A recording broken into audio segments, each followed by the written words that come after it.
aim of this lecture, at the end you will be able to define the tissue, explain the process of tissue preparation, identify different tissue types within human body. You can define the epithelium, explain the characteristic of epithelial cell, and at the end you can classify different types of epithelium and give an example for each one. About the definition of histology. Histology means the science of tissue. Histo is a Greek word for a tissue, and logia, you know, is a branch of learning. Can you give me a definition for a tissue you had in high school? Usually the students say this definition: tissue are groups of cells that have a similar or unsimilar. Most of the time say similar. Cells, these cells gather and make it tissue, and usually these cells together act together to perform a specific function. But this definition is incomplete. I will complete it in the next slide. We have about 200 different types of cells in our body.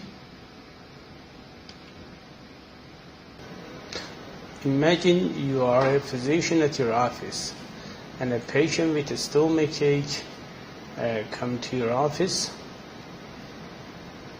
After examination by CT and also by endoscopy, you can see a bulge within inside of his stomachache.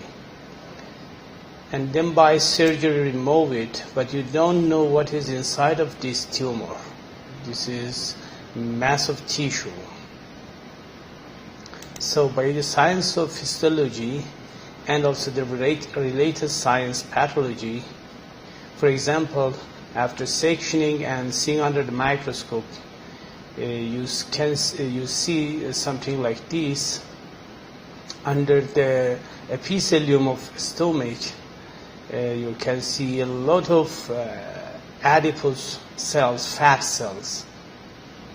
It means it's a lipoma, a benign tumor of the fat cell. Or sometimes you can see a feature like this, a lot of invasive epithelial cell under the boundary of the epithelium inside of the other tissue. It means we have here a malignant tumor of epithelial cell called carcinoma. So you can see by science of histology we can recognize different types of tissue in our body. After removing a tissue from the body, it starts to decay by two processes called autolysis and putrefactions.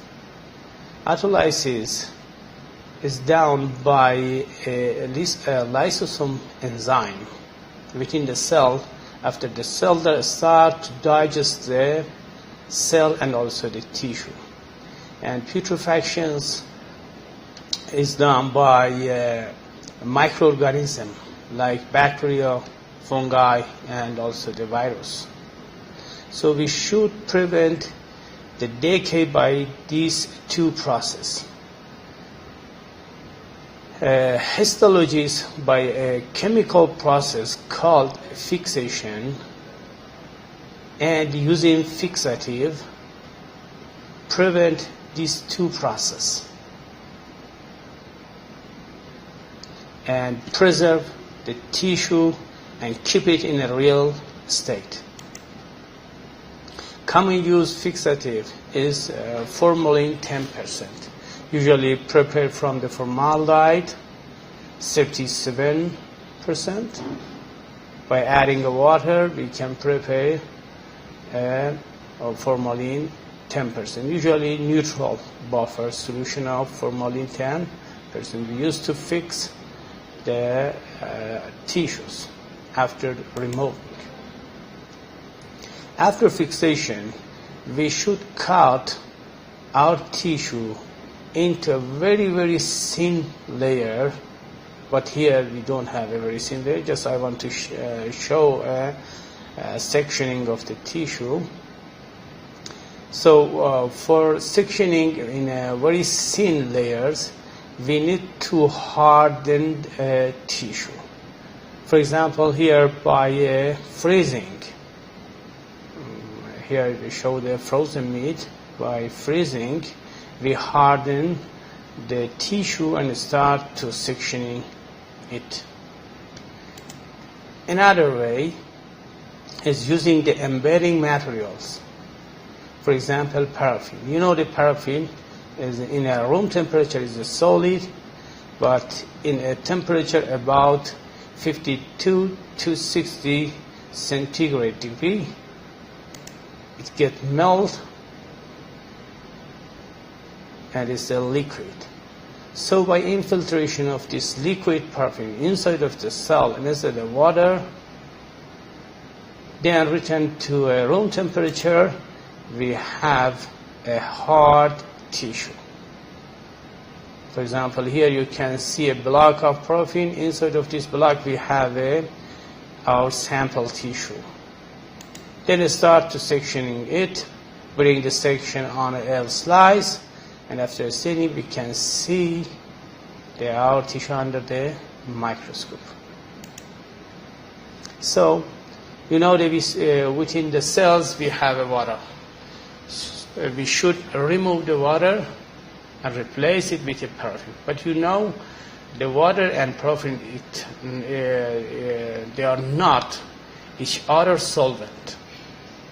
So we cannot easily remove the water, extract the water, and replace by a paraffin. But in other way, for example here, at first we remove the water and enter the ethanol inside of the cell, because both of them are solvent of each other. Then by a xylol, remove the ethanol, and by entering the xylol, replace the ethanol by xylol. Now xylol is a solvent of paraffin. So remove the xylol and enter the paraffin. Now inside of the cell we have a paraffin. For good handling without any pressure on the tissue, then we make a block of also paraffin around our tissue. Again here you can see sampling or removing a piece of tissue from the body. When we remove the tissue from the living body called biopsy, and when we remove it from a dead body called autopsy. After removing, immediately we shoot down a fixation.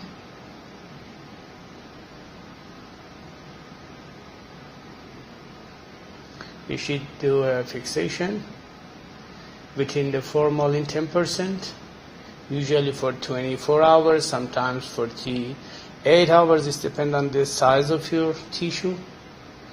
Then removing the water by increasing grade of alcohol like ethanol called dehydration. You can see at the end we have absolute alcohol without any water. Then go to the xylol, remove the ethanol and replace it with xylol. This step called clearing, because the xylol translucent our tissue so-called clearing stage. Then go to a melt paraffin called infiltration. The paraffin infiltrate into our tissue and replace the xylol. Now instead of the water, we have a xylol. We have a paraffin melt paraffin inside of our cells or tissue. Then making a block of paraffin called embedding. Then by emission, here again you can see a cell with organelle inside of the cell. We have a water between the organelles and also inside of the organelles. Remove it and replace with alcohol. Then by xylol, and at the end by paraffin. After making a block of paraffin, you can see by this machine called microtome. Here we put the block of paraffin here, and with a very, very keen blade, you can see in this part, start to sectioning our tissue into a very, very thin layer, thin section, about 5 to 10 micrometers. You can see the size of our 6 sections here. Then bring this section on the warm water called warm water bath. This equipment called warm water bath. Bring the section on this warm water to unfolding the tissue and paraffin. Then by a slide, remove the tissue from the surface of water like this. You can see 2 slides and a section of our tissue on the slides, but we cannot recognize the detail of tissue after sectioning. They are indistinguishable. But after staining, all of part of tissue get distinguishable. Usually we use dye for staining our tissue. Usually dyes behave as an acidic or basic component. You know, the acidic component stain the basic content of cells or tissue, and basic dye usually stain the acidic content of a tissue. For example, nucleus with a genetic material like DNA, RNA are acidic content and stained by a basic.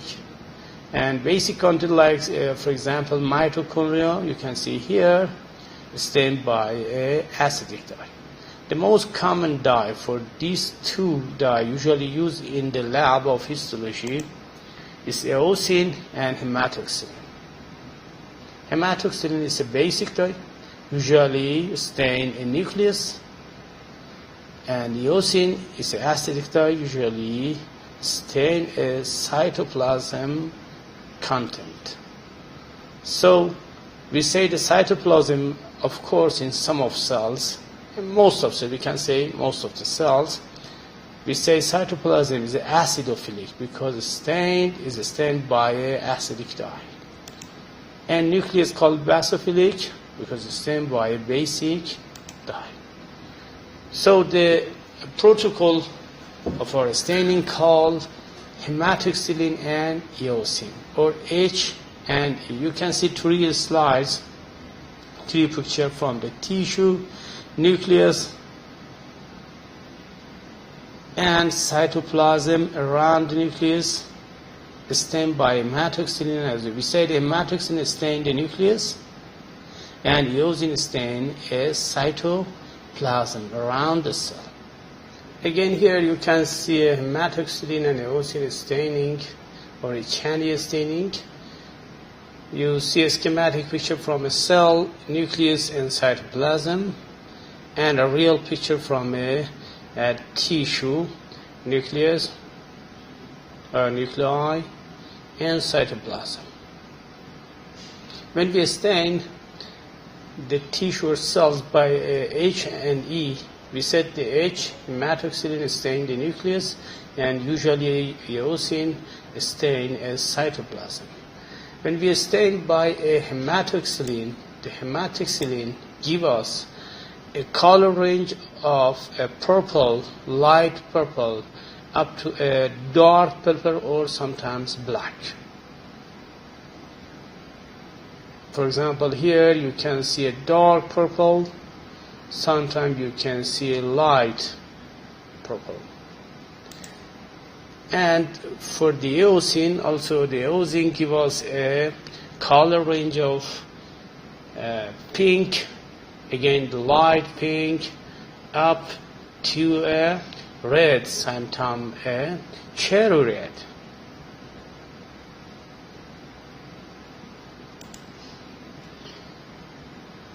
In the histology, sometimes we need to stain a specific component of our tissue. For example, here we want just to stain a collagen within our tissue. So in this time we need a specific staining. Here, for example, trichromason is a specific dye that stain just collagen. In a blue or some green. The trichromason stain in green and trichromallory stain in blue. Here we have a trichromallory. And just I want to show you a specific staining. Or for example, again here we use a specific dye for staining components that have a high content of carbohydrate. We can stain by a periodic acid shift. Here we have a basal lamina or basement membrane because it has a high content of carbohydrate. We can easily stain by these dye. Periodic acid shift, or called PAS, acronym for a periodic acid shift. So we can see easily a basal lamina or basement membrane around or under the epithelial cell.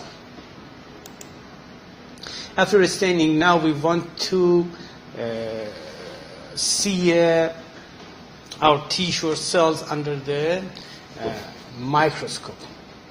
We have two kinds of microscope, light microscope and electron microscope.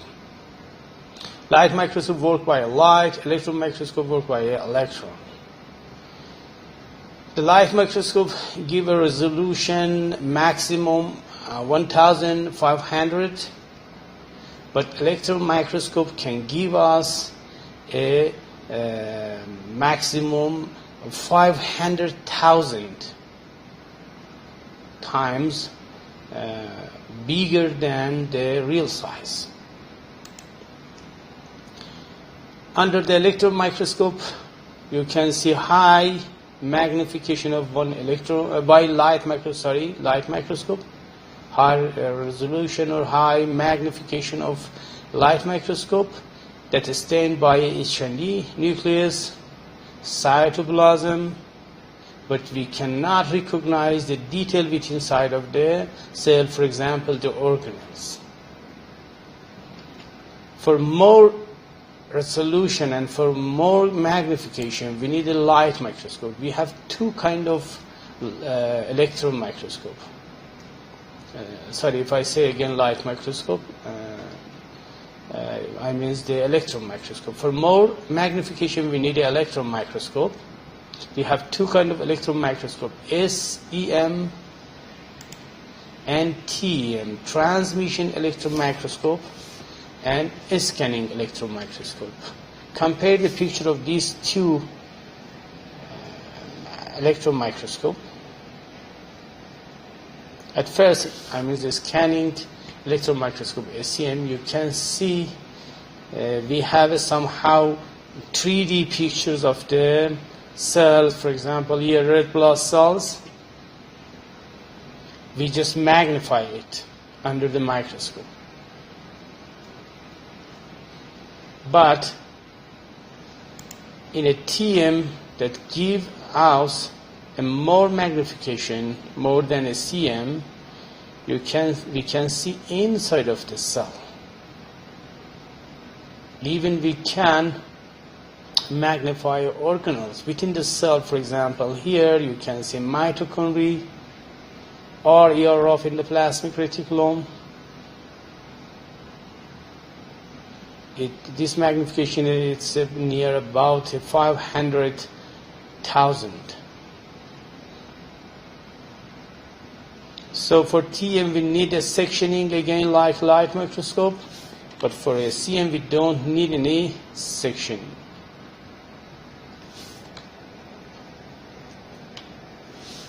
Here again you can see a TM picture and light microscope pictures. When we see a cells under this microscope, both of them, the nucleus of the cells give us two features. At the first feature you can see a light nucleus, bright nucleus, with a little dark place inside of the nucleus. This kind of nucleus is called euchromatin. Why the nucleus in these cells are bright? Because in these cells DNA is unfolded for transcription like this. You can see again. This animation start from the middle part. I want to start from the beginning. Here you can see we have unfolded DNA for transcriptions. So most of the DNA inside of the cells,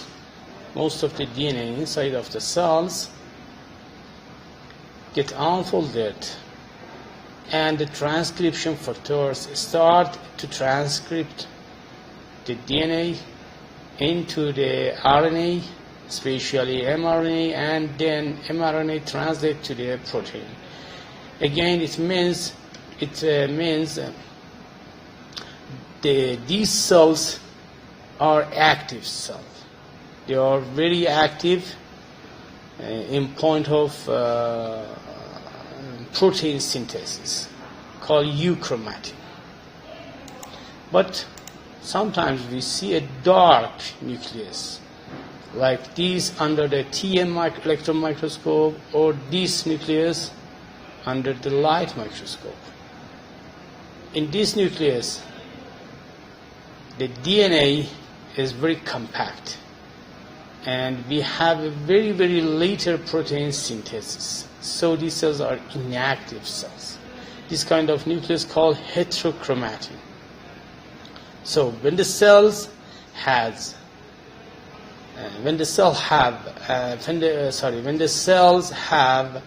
heterochromatin, we say the cell is inactive. And when the nucleus is euchromatin, like this, we say the cell is active cell. For example, the cancer cell usually have a euchromatin. But the cell in a G phase of mitosis usually have a heterochromatin. You can compare an active cell nucleus, euchromatin, with inactive cells, heterochromatin.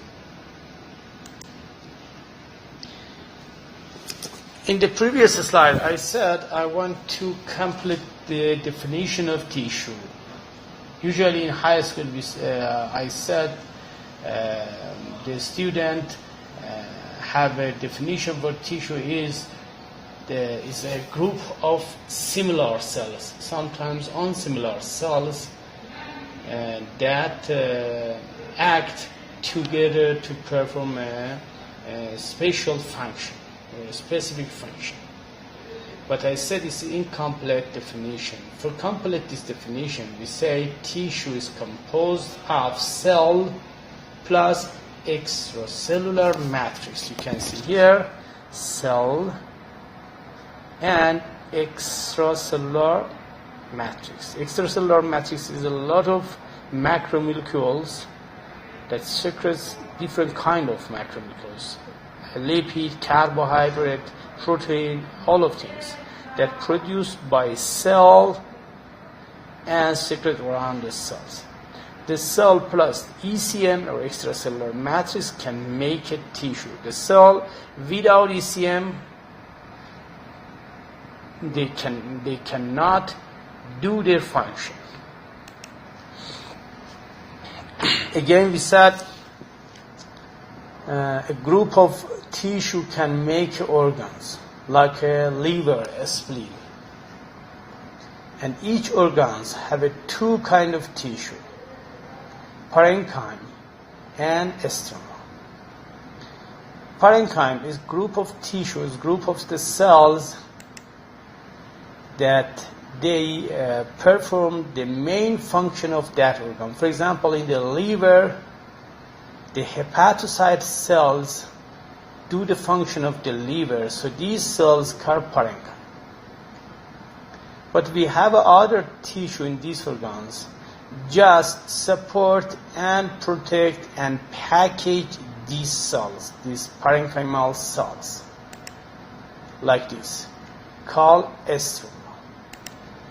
Here you can see a real picture from a salivary gland, a section from a salivary gland. You can see a parenchyma in a purple, the main cell of the salivary gland that produces the saliva, and supporting tissue called stroma. Except the CNS, central nervous system, in other organs, the stroma is a connective tissue. But in the CNS, the glial cell make a stroma. Okay, up to here we warmed up with the histology. Now we are going to start chapter 4, epithelium or epithelial tissue. In spite of our body complexity, we have 4 basic tissue in our body. Everywhere we see in our body, we see it in these 4 basic tissue: epithelial tissue, connective tissue, nervous tissue, and muscular tissue. Epithelial tissue is composed of compact cells, that these cells make a cellular sheet and they are closely and firmly attached together in our body and cover always the surface with a little extracellular matrix. But in the connective tissue is composed of specialized cells. These cells produce a huge amount of extracellular matrix. The extracellular matrix is predominant in this tissue. And also, you know, the nervous tissue is composed of specialized cells with a long process, and this process and also the body of these cells specialized to receive, to generate and transmit the nervous impulse. And the last one, the muscular tissue, is composed of elongated cells specialized for contraction and movement. But in some place in our body, somewhere in our body, we see epithelial cells specialized for receiving some sensory. For example, in taste buds or olfactory epithelium, these cells function as a neural cells called neuroepithelium. And in some place in our body, we see epithelial cells have actin and myosin, and they can contract like muscular cells. These cells called myoepithelial. We have these epithelial cells around some gland, like a sweat gland, like a mammillary gland, and they function as a pump around this gland. You can see here epithelium and connective tissue underlying this epithelium. We said the epithelium is a specialized layer of tissue formed by closely aggregated cells that cover the outer surface like the skin and line the inner surface of body cavity. We usually say the cover for the outside and line for the inside. Now tell me how many places in this picture you can see the epithelium. We said cover the outer surface like this and line the inner surface, the cavity. You can see 3 cavities here, so the epithelium line around this cavity. Now, so we have a 4 places of epithelium in this picture, and also under the epithelium we have a connective tissue like this, and this connective tissue called lamina propria, notably in a respiratory system, digestive system, and also urogenital systems. Another properties of epithelium are limited intercellular space. We say compact cell, they make a cellular sheath, so we have a limited intercellular space. I mean this part. You can see cells closely attached together, so we have a limited space between the cells. The epithelium usually is vascular. The underlying connective tissue support the epithelium for the nutrition and also for the oxygen. So the epithelium doesn't have any vessel within the epithelium. And the last property of epithelium is polarity. Why we say the epithelial cell have a polarity? For example, here you can see epithelial cells. The epithelial cells, unlike the other cells, have, for example, a special protein on the apical surface. We don't have this protein in the basal part, or we have a special protein in the lateral part. We don't have these proteins in the basal or apical part. Also, the distribution of the organelles within the cells is unevenly. For example, the Golgi apparatus located in this part, but SRS is most endoplasmic reticulum SER located in this part. These unevenly distributions of protein and also the organelles within the cells cause, we say, the epithelial tissue has polarity. According to this polarity, the apical part of the cell called apical domain or pole, the basal part called the basal domain or basal pole, and also the lateral domain or lateral pole. We said the epithelial tissue cover the organs from the outside and line from the inside. For example, the small intestine covered by epithelium from outside and lined by epithelium from the inside. The basic function of the epithelium you can see here is protection like skin, absorption like a small and large intestine, absorption of foods and materials, and secretion like a gland, for example, like a salivary gland or sweat gland. These are the main function of the epithelium. We have also in details function for each epithelium. In this slide you can see we have a cube-shaped epithelial cell. These cells have a one apical surface, one basal surface or apical pole, basal pole, and 4 lateral pole. Each of these poles have a spatial characteristics. We start from the apical part. Some epithelial cells, especially the cuboidal and columnar cells, in the apical part, they have some projections, cell membrane projection, called microvillus or microvilli in plural name. These projections, because very similar to this part of brush called brush border, the apical border in these cells called brush border, the apical part, apical surface. And under the electron microscope, especially TEM, again we can see this projection. Here we call a striated border, it's like striations on the cell surface. We have these projections to increase the cell surface, apical cell surface, for better absorption and sometimes for movement of material along this surface.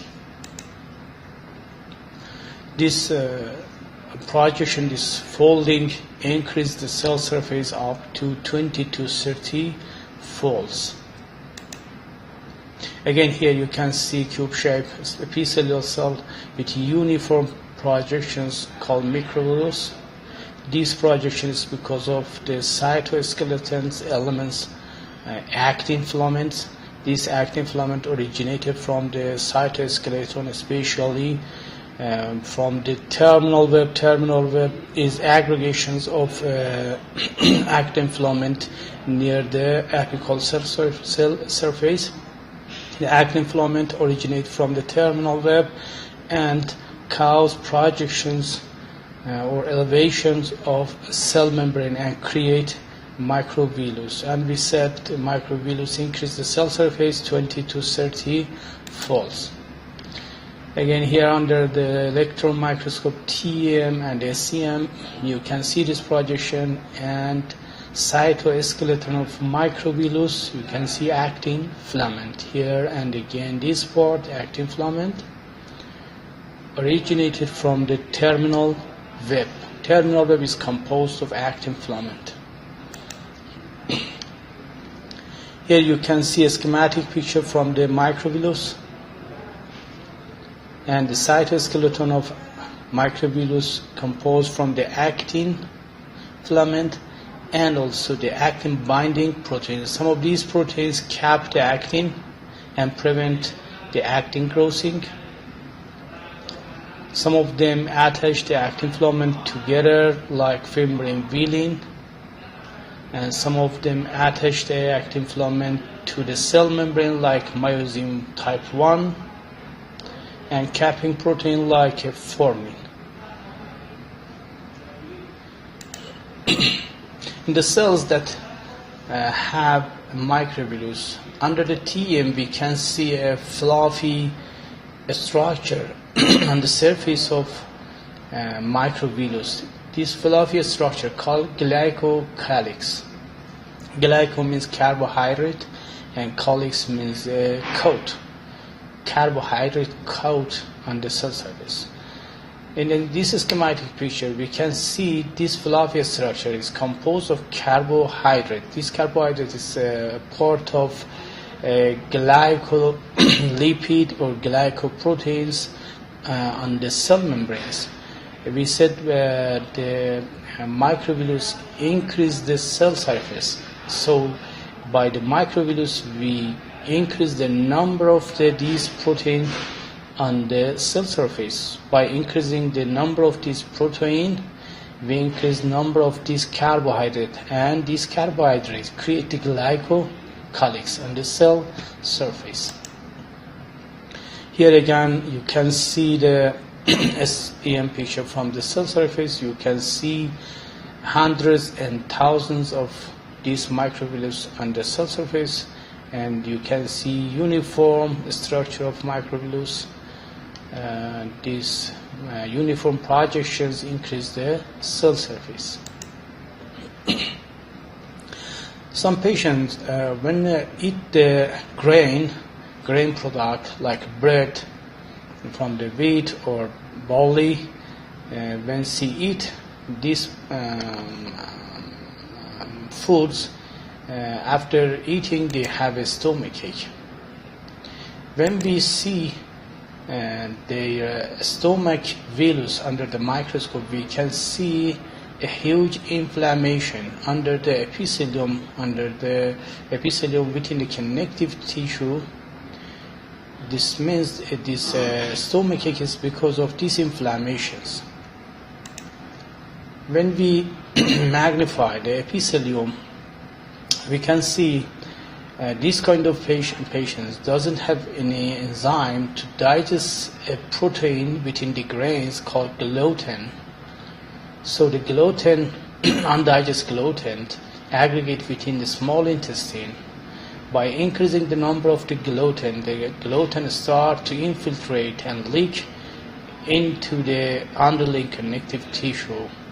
And the immune cells within the underlying connective tissue recognize the gluten as a foreign body and react against this foreign body and produce a lot of cytokines. These cytokines affected the epithelial cells, and you can see the epithelial cells start to decrease the number of the microvillus, and they lose the microvillus. So the decreasing the number of the microvillus decrease the cell surface, and this decrement in cell surface cause malabsorptions, and also this inflammation reaction here cause stomachache. For this kind of persons, nowadays we have a gluten-free grain, and the name of this disease is celiac disease. Some cells, some epithelial cells, especially the cuboidal and columnar cells, they want to increase the cell surface more than that one by microvillus. So they use much longer process, longer than microvillus, and sometimes you can see branched.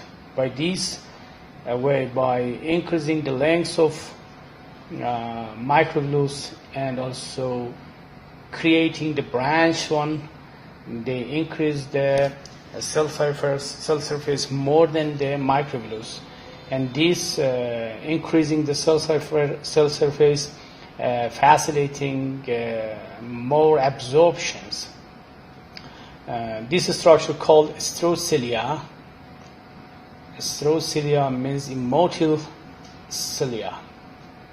But these projections is very similar to the cilium, not the cilia. It's very similar to the microvillus, not the cilia.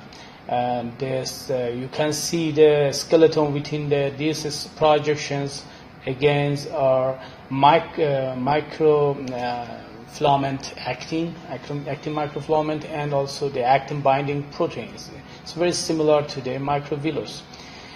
For prevent of bending or curving of this structure, you can see we have a attachment or binding between the two processes. This binding prevent the bending of this process, these projections. We have a Stereocilia within the reproductive systems, some ducts of reproductive systems for absorptions, and also within the inner ear. You can see here the section from the epididyme a tube from the reproductive systems. We can see the stereocilia between these ducts, reproductive system ducts. This process here absorb a fluid along with the sperms, by this way facilitate the sperm movement within these ducts. And within the inner ear also we have a stereocilia again. You can see the structure of stereocilia compared to the microvillus, or more longer than the microvillus. Stereocilia in the inner ear have another function, different functions, function as a motion detector. They detect the flow of fluid within the inner ear, and by this movement of stereocilia within the inner ear cause to hear or cause to balance or facilitate the balance in our body. These cells have a stereocilia within the inner ear called hair cell. Other projection on the cell epithelial cell surface is cilia or cilium. You can see epithelial cell here, and this projection on the apical surface of epithelial cell. Usually we have the cilia on the surface of a columnar cuboidal epithelial cell. Unlike the microvillus or stereocilia, this projection or this process is motile, and it's wider than and longer than microvillus. You can see the beating of this projection on the cell surface. In changing the range is related to the consuming the energy, and this consume of energy cause bending of this process, these projections, and the recovery or turning to the first position cause the beating. When it's the green, it means it's consuming ATP, and when it's get red, it means it wants to back to the first position without energy. I said, unlike the microvillus, you can see this projection on the cell surface. Unlike the microvillus, the cytoskeleton of this projection is composed of microtubules. You can see the microtubules here, and these microtubules arise within this projection in this form: 9 doublets of microtubules in the peripheral position and 2 single and separated microtubules in the central, called 9+2 patterns or 9+2 assembly. This 9+2 assembly or patterns called axoneme. Axoneme is a skeleton within the microtubules. You can see we have a lot of protein, structural proteins, attach these microtubules together. In addition to this structural protein like nixin, attaching doublets protein together, or radial spokes attach the doublets in the peripheral to the central microtubules. In addition to this structural protein, we have a motor protein or functional protein called dynein. You can see like arms extend from one doublet's microtubules and attach to the one another doublet's microtubules. And these proteins have a movement called motor protease. I will explain the function of this protein. And in the base of these cytoskeletons, we have structures similar to the centriole within the cell. You can see when we have a section from it, you can see we have a 9 triplets microtubules, and we don't have any central microtubules in this position. The skeleton of cilium originated from this structure called basal body. So in the base of each cilium we have one basal body.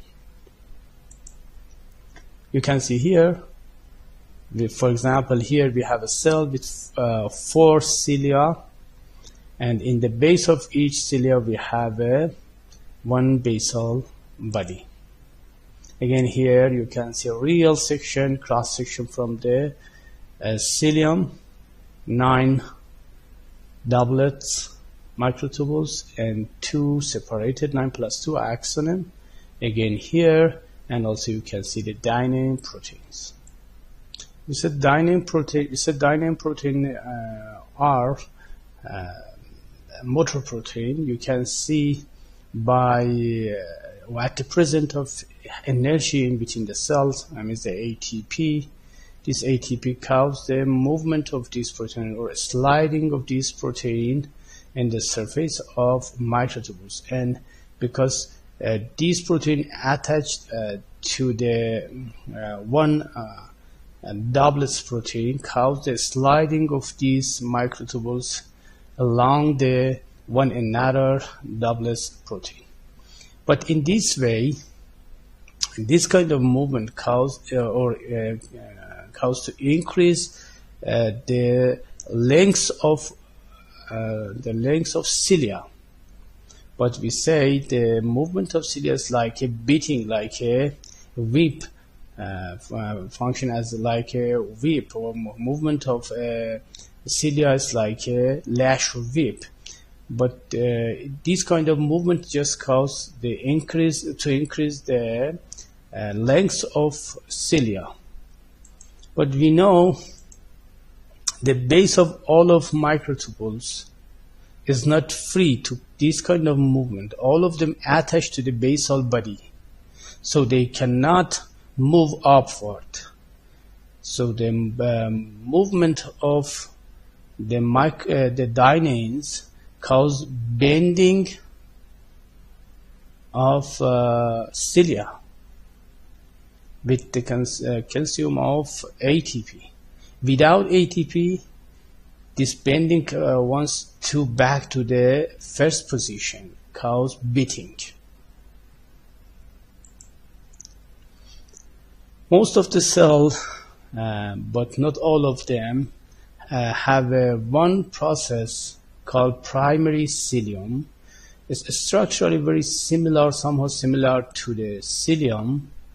You can see also the skeleton within this process called axonum. But these processes are immotile, unlike the cilium.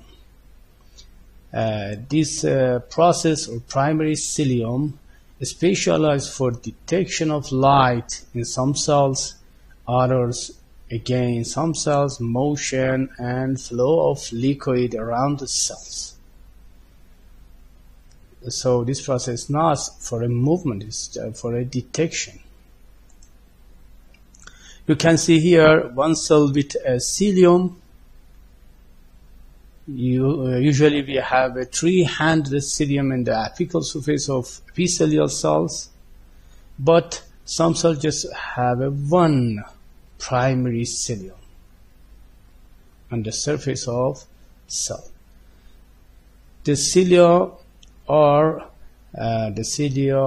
motile, but primary cilium are immotile. It's because of the axonum of two processes, cell processes. You can see here the axonum of primary cilium is 9 plus 0, 9 doublets without the central microtubules, but motile cilium is 9 plus 2. You can see also here we have a dynein arms, and we don't have dynein arms here. So this process or cilium, this projection is motile, and this one is immotile. is for detection of, I said, light and motion and others. In addition to dynein, we have another motor protein, kinesin. And the kinesin also helps to transfer the materials, also the organs within the cell. You can see here we have a microtubules, kinesin protein, attached, for example, here for a vesicle, and transport this vesicle within the cells with a consumption of ATP.